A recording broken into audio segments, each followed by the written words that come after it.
Hey everyone, Dr. Michelle Green here. Today we are talking about autoimmune disorders and other chronic illnesses with expert Dr. Benjamin Benulis, who's going to talk to us about how he healed from autoimmune disorders and chronic illnesses and give you strategies on how to have optimal health.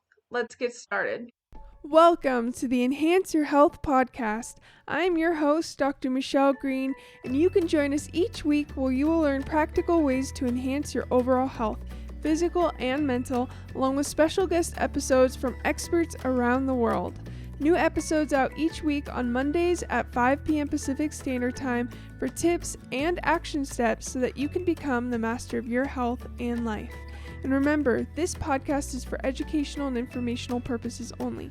You should always check with a healthcare professional before trying any new health protocol. It's time to enhance your health. Hey everybody, it's Dr. Michelle Green. Super excited. Today we have a special guest, Dr. Ben Benulis. He works with people with autoimmune conditions to conquer their condition once and for all. Because most are sick of dealing with chronic pain, chronic fatigue, and medication side effects that only make them worse, he helps them create health instead of trying to fight disease so that they actually get well and reverse their disease instead of spending their life on the medical hamster wheel. And he is a huge proponent of plant-based diet and having a plant-based diet as well. I'm super excited to have Dr. Ben. Welcome. Hey, thanks for having me, Dr. Green. Real excited to be here. Absolutely. Let's get started with our quote of the week. This week's quote is actually by Albert Einstein. Albert Einstein said, "Nothing will benefit human health and increase the chances of survival of life on Earth as much as the evolution to a vegetarian diet." So I thought that was a really good quote today by the one and only Albert Einstein. So let's get started, Dr. Ben. Why don't you start off by sharing a little bit about your story, a little background? Sure. I got into all of this kind of by accident. It wasn't like, oh, I think I'll do autoimmune disease. Like, that sounds cool. That sounds like a fun, profession to be in. It was more, I was living my life doing other things, got really sick. This was about 10 years ago, and went down the medical route. I had really bad chronic fatigue, really bad chronic muscle pain, really bad digestive issues, really bad skin issues. And I didn't really know what was wrong, and I couldn't really pinpoint anything. And when I started going to doctors, they couldn't really tell me what was wrong. No one could really give me like a firm diagnosis. They would prescribe different drugs and send me to different specialists and run different labs and run different tests and not really come up with much. And even do the old, oh, hey, guess what? We pulled up all your lab work and everything looks normal, so you're fine. Actually just had that with my dog this week. I said, oh, we ran all the labs on your dog and he's fine. Well, no, he's been coughing. So, I still had all these symptoms that weren't really getting better, even with, the medications I was being put on. And I started to get really frustrated because it was like I had health insurance, so it wasn't costing me a lot of money, but it was definitely like costing me a lot of time and frustration. It's like, okay, well, send you to the next guy, and no one can give me the answers. I'm not getting any better. And I'm like investing all this time talking to these people who are, getting paid to basically do nothing. And so eventually I was like, okay, I got to figure this out on my own, because these people are just never going to figure out the problem, and no one is ever going to really take ownership of it. They're always just going to go, well, I don't know, so I'll just refer you to this guy. There was no one who was like, Ben, we don't know what's wrong, but we're gonna sit down, we're gonna figure it out. So I just started investigating on my own and reading up and reading books, watching documentaries, reading science articles, trying to figure out like, okay, what was really going on? What was the cause of all this? And how is there some way to get well? Because I was really just invested in the medical model. Like, I was really thought of the mindset that like, okay, you don't feel good, you're sick, you're unwell in some way, you go to the doctor and they ask you about it, and they do an exam on you, and maybe they run some lab work, but they do all their doctor stuff and they figure it out. They diagnose you with a disease or maybe a few diseases. And then they go, okay, well then if you have disease A, well then the cure is pill B. And so then they prescribe pill B. And I didn't even get to diagnosis of disease A. They just kind of went, well, we'll throw pills X, Y, and Z at you and, just see what happens, right? And so I had just kind of expected that that worked across the board, no matter what health condition you had. You went to a doctor, they diagnosed you, and then they cured you. And I come to find out that not only did that not happen for me, but it rarely happens. And so I started reading more about like how, oh, if you ate healthier, that like a lot of these things like this fatigue and chronic pain and digestive problems could improve. And at first I was kind of like, yeah, well, that's nice, but I'm never doing that.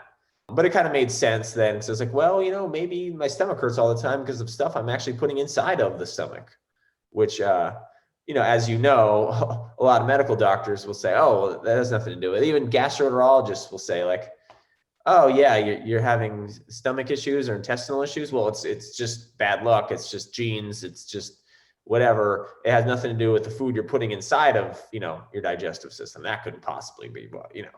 And so it makes sense at the surface level because you're like, well, these guys know everything. They went to medical school. What do I know? But, after I got sick of hearing that for a while, I thought, well, thought experiment. What if changing my diet could help? Like I'm pretty desperate at this point, and I'm willing to, I'm willing to give it a shot. Even though it was really like I lived on like a steady diet of like burritos and macaroni and cheese and Mountain Dew. I was just like, well, I'm kind of hitting that point of what Tony Robbins calls emotional leverage, where the pain of staying the same becomes greater than the pain of changing. It's like, oh, changing is not looking that bad compared to like, being disabled and not being able to work. So just started making dietary changes. Like, oh, I know fruits and vegetables are health food. Like I really had no context. I didn't like read any books on how to do it. I was just like, well, fruits and vegetables, that's got to be good for you, right? So, but I still had this like microwave mentality. It's like, okay, well, if I use a blender, that's kind of like using a microwave because I can just basically take the food, open the door, throw the food inside, close the door, hit a button, and then a minute later, bam, food's ready. Because I had this mentality. I was lazy and didn't want to learn how to cook. And so I just started making smoothies, started feeling better, started like digestion improved, chronic pain improved, energy improved, skin improved. And I was just sort of doing that. I was really not like following any kind of protocol. Like I was just on my own. And eventually I got to the point where it was like, well, these smoothies that I'm making are kind of hit or miss. It's like sometimes they taste good, sometimes they taste pretty horrible, and so maybe I should look up recipes. And that was kind of going down the rabbit hole, unbeknownst to me. But I searched into YouTube smoothie recipes. That was kind of my introduction to plant-based nutrition, and I came across people who were like, really all about like plant-based eating, raw foods, fruits and vegetables, smoothies, green. I'd never heard of green juice before. Got introduced to that. Got a juicer. Just got really sucked into it because it was making me feel better. And eventually, like I kind of got to a point. I was like, wow, I'm like, most of my symptoms are gone. And that was kind of when I realized like, wow, this stuff really works. And so that was kind of, yeah, my journey, my health journey, at least the beginning of it. And how long ago was that? It really began about this time 10 years ago. I think I got sick like beginning of 2010, and I really started making lifestyle changes like end of 2010. Okay. And then it was like 2011 I got really serious about it. Wow, that's amazing. What a great, amazing, and inspiring story because I know a lot of people get kind of sucked into that where they're sick, the doctors don't really have an answer, they get medication thrown at them, they're told maybe their illness isn't a real thing because there's no diagnosis for it. So, very inspiring. It is sad because a lot of people just kind of lay down and go, okay, well, the doctor said that there's no diagnosis and there's nothing they can do, so I guess I'll just have to live a crappy life. Yep. A lot of people just kind of accept that, and I'm really grateful that I just kind of wasn't willing to take that for an answer. But it baffles me that so many people do. Yes. And, I just think maybe they don't know that there's a better option. They just feel so, I see so many people feeling so defeated even family members like so defeated thinking there's no other way because these are supposed to be the experts. So that's why people like you and I do what we do to go, hey, guess what? There's options. There's options. You don't have to like be sick forever. Actually, like, and they may be wrong. Your medical doctor may be wrong, and they may be right. But like, this is worth a shot. They're not going to kill you to eat broccoli. So that's kind of how I like to present things. But yeah, and family members, 10 years later, still don't want to listen. What can you do? That's exactly, you hit it right on the head. That's exactly why I do what I do and we both do what we do to give people hope and let other people know that there's other options. So, how does a plant-based diet reverse autoimmune diseases and a lot of other chronic metabolic diseases? I know you work a lot with that. So that's an interesting question. There's multiple ways you can frame an answer to it, but basically, eating the healthiest foods provides the conditions for health, and the body has the ability to heal itself, which might seem like a foreign concept to people, or they're like, okay, the body can heal itself, but like not from like, autoimmune disease. If you cut your finger, like, okay, and the body can heal that. You break your arm, it heals, but these severe chronic diseases, that's a different story. But I mean, if you think about it, like, eating the healthiest foods is going to provide the optimal conditions for health, or it's one of the optimal conditions for health. It's a very important one. So like if you cut your finger, right, like it heals. But if you rub dirt on the finger, you're picking at the scab and you're just like scratching at it, and it's going to take longer to heal. But if you leave it alone, eventually it heals. If you put a Band-Aid over the cut, well, it's going to heal a little bit faster. Okay, because it's essentially removing interference. Now dirt can't get in there, bad bacteria can't get in there. Maybe not all the dirt and bad bacteria, but a lot less can get in there. And so it provides this condition for the body to heal itself. You don't take off the Band-Aid when you're done and go, oh, wow, my finger's better. Fuck, the Band-Aid healed me. No, you say that out loud. People are like, well, that's ridiculous. No, that you just healed yourself, but the bandage, well, what did it do? Well, it provided the optimal conditions for your body to heal itself. It had no magical healing properties. Mm-hmm. I mean, because if it did, well, you got autoimmune disease, just wrap yourself in bandages like a mummy and then you'll get better. No, it doesn't work that way, but it provides the conditions for the body to heal itself, just as eating the optimal foods for humans, which are, things that grow out of the ground and off of a tree, are give you the best shot at healing yourself. And now, of course, there's other conditions. You need to be getting enough sleep. You need to have healthy relationships. You need to be drinking enough water. You need to be getting regular exercise. You need to be taking care of your stress and your nervous system and all that. And to heal from autoimmune disease, it's a real doozy. So you really need to implement all of that.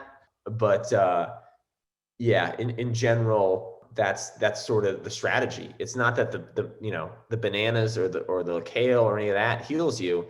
Your body does that. You just get out of its way. Right. And when you're adding good things into your body, we had an episode a few weeks ago where we talked about inflammation and how certain foods can trigger inflammation and trigger stress or oxidative stress in the body. And it's like what you mentioned, picking at that scab. You don't give your body a chance to heal because it's always trying to catch up. Yeah, definitely. I mean, we can see that, when you have these inflammation causing foods, your body actually mounts an immune response to try to fight it. Okay.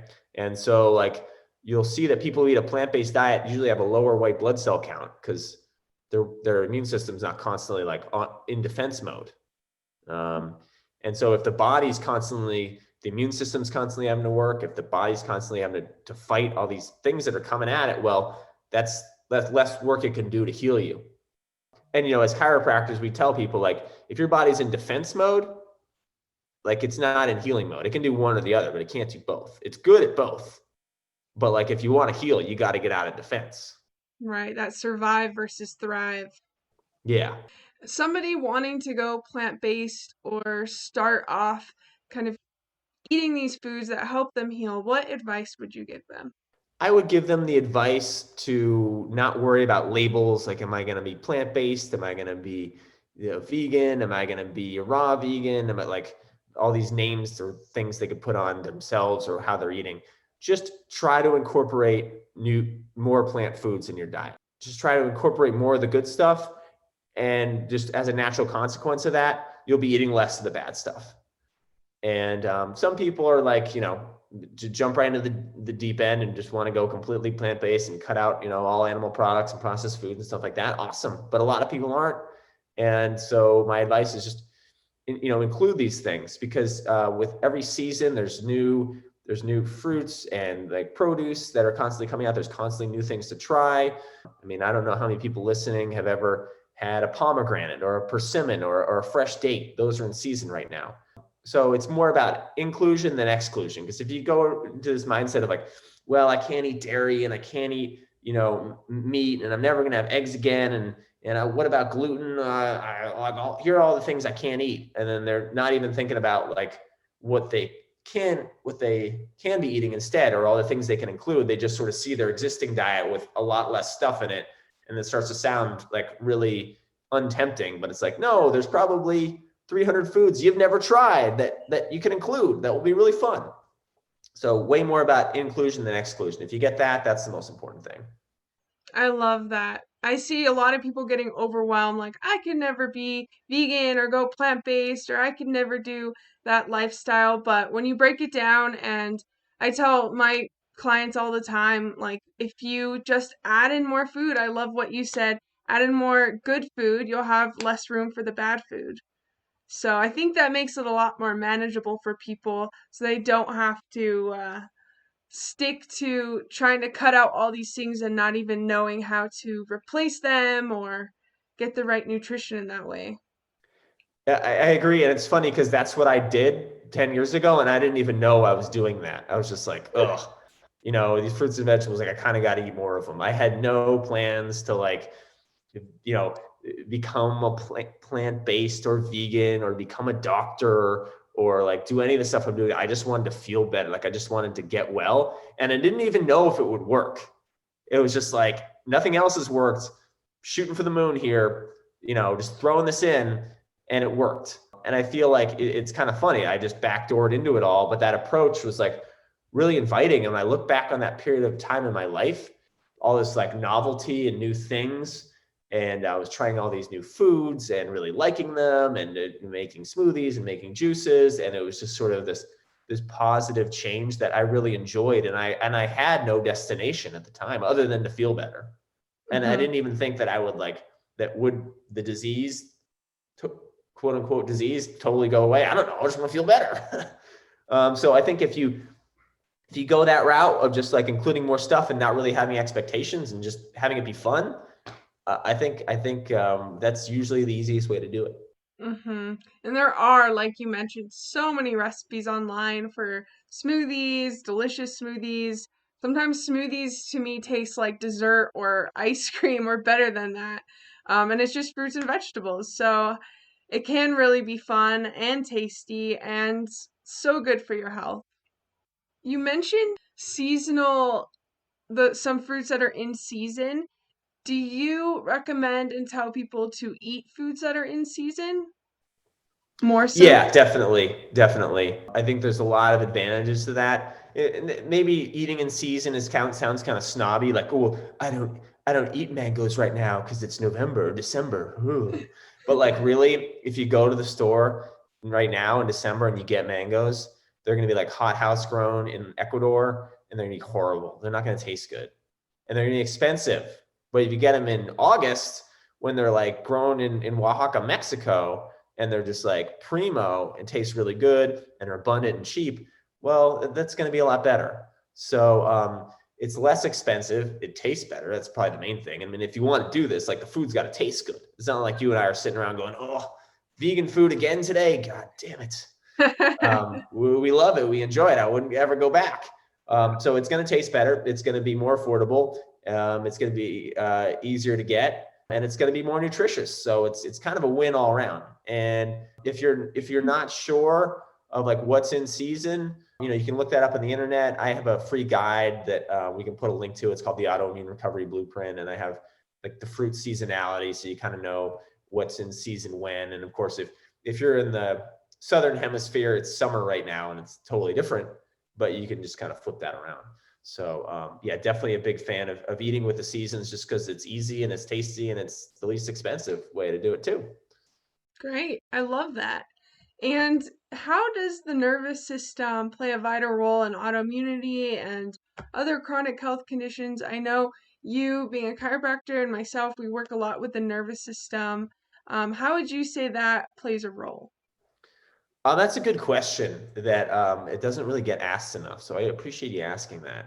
So as you probably talk about on your podcast a lot, and I hope people know this, but if they don't, or they need a reminder, the nervous system is a master control system of every system in the body. So it controls breathing, it controls your heartbeat, it controls your walking, it controls your talking, it controls your gallbladder and your liver and everything, including your immune system. So if you have an autoimmune condition where the body is, the immune system's attacking the body when it shouldn't be, well, that's because your immune system is out of whack. And so if it's not being regulated properly by your nervous system, well, you're going to have problems. And what's interesting, and I've been studying this, now for like, more than a decade, just out of necessity to help myself and then to help others, is that the nervous system and the immune system are actually intrinsically interlinked.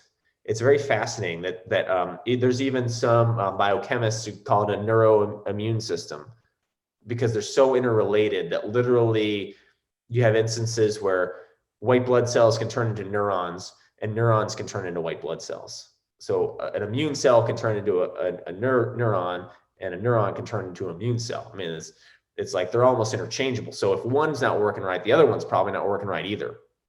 And so one thing I've noticed is that a lot of people with autoimmunity, especially like really severe autoimmunity, or people who make changes to their diet and get somewhat better, but don't get 100% better, usually they've got a lot of stress, maybe past trauma built up in their nervous system, that if they're not working different ways to mitigate it, whether that's through chiropractic, whether that's through, breath work like SRI or meditation, or getting enough sleep, I mean, all these things help, that they're still going to see, pretty powerful symptoms. And when they get into that stuff, a lot of times, they see their autoimmune condition, improve a great deal. And so like if they can, implement a health promoting plant-based diet and do all that stuff, well, then you really see miraculous healings happen. So it definitely plays a role, because if your nervous system's stressed, then it's not operating the rest of you correctly, including not operating your immune system correctly. That's a great point. And you're right, a lot of people don't think about the nervous system and how it's the master control of everything. But we talk about it on the podcast. And last week we had Dr. Jay Rothstein. He talked about the components of health, and he talked about the nervous system and all that. And it really is just so important. So definitely encourage everyone to at least get their nervous system checked and do what they can to help their nervous system work optimally. Yep, because that's going to make the rest of you work optimally. So pretty important stuff. Totally. And you said you have a free guide. Where can listeners grab that? It's called the Autoimmune Recovery Blueprint. It's we can put a link to it in the show notes, but it's drbenjaminbenulis.com/autoimmune recovery blueprint. Now, when I say it out loud, it's like super long. So yeah, we'll put a link in there for you guys. Perfect. Yep, we'll add a link. Let's do our challenge of the week. I think a great challenge of the week this week would be try a smoothie. Add smoothies to your diet, and you can look online, like Dr. Ben said, find some recipes for different smoothies. Maybe try a new food, add it into your drink, add it into the blender. Do you have anything you want to add to that? Sure. The Autoimmune Recovery Blueprint book has some basic green smoothie recipes Perfect. if you get started. It doesn't, the smoothie doesn't have to be a million ingredients. The smoothie can just be like, some bananas, some berries, and some leafy greens. Don't think that it needs to be complicated. It's more about just getting the fruits and vegetables in, the blender just kind of speeds up the process, so you don't have to chew so much. Yes, I love how you made it into an analogy, the microwave and the blender, because it really is. It takes the same amount of time. You throw the food in, you press a button, and it's done. But one is a lot healthier, and one has microwaves and radiation, changes the protein of your food and all that. But they're both, they kind of take the same amount of time. So, Yeah, it's pretty ironic that, I approached this from this really just like, I don't want to learn how to cook. I just want to feel better. I'm just going to do these really like fundamental things. And it just kind of snowballed into all what I'm doing now. So yeah, it really is. It is really simple. It is really easy. That's the challenge this week. Throw some fruits and vegetables in a blender and enjoy. perfect. Love it. If you do try the challenge, post it on social media, hashtag EYH challenge. We'd love to see what you guys are up to, some of your recipes that you're trying, and how it goes for you. Dr. Ben, once again, where can people find out more about you, and if they want to work with you, where can they do that? Sure. So it's on all social media channels. It's just my name, Dr. Benjamin Benulis. I'm on Instagram, Facebook, and YouTube. Probably the most active on Instagram. And if they want to work with me, on my Instagram bio, there's like a link to book a free 15-minute call with me. We can just discuss if, I got something I can help you with, and we'll go from there. But I have, that blueprint has a lot of resources there. Put out a lot of content, a lot of videos. We'll definitely make sure that I get a copy of this podcast so I can upload it on my YouTube, and we'll get the message out there. Perfect. I'm super excited. Thank you so much for joining us today. You can also find me on Instagram, Twitter, Facebook at Dr. Michelle Green. Make sure to like, subscribe, comment, all the things. And you can also check out my website at drmichellegreen.com. It's time to enhance your health.